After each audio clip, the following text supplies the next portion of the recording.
Have you ever been in a situation where you thought someone was being rude, but later find out they didn't mean it that way?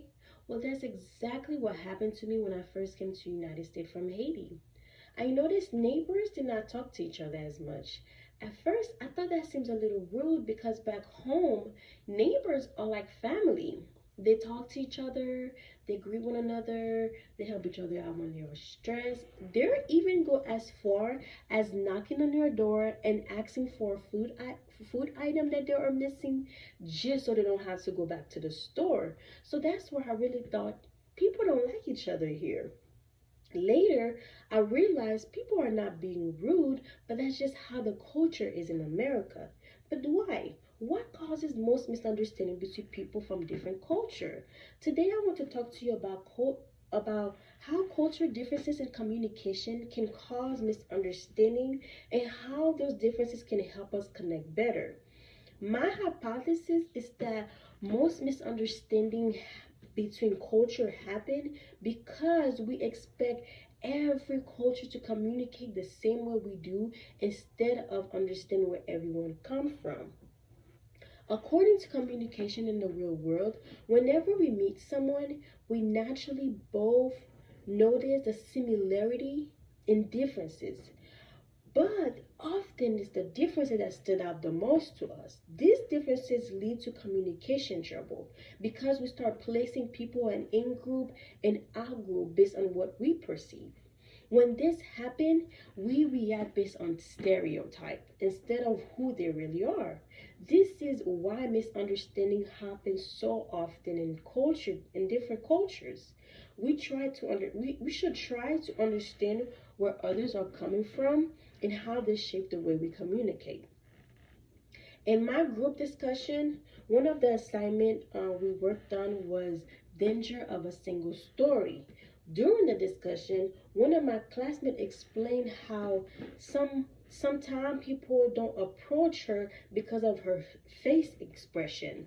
That judgment often comes from culture expectation and how friendly should sound and look like. In some culture, being expressive and constantly smiling is often welcoming, while in other culture, being perceived as type of respect and comfort.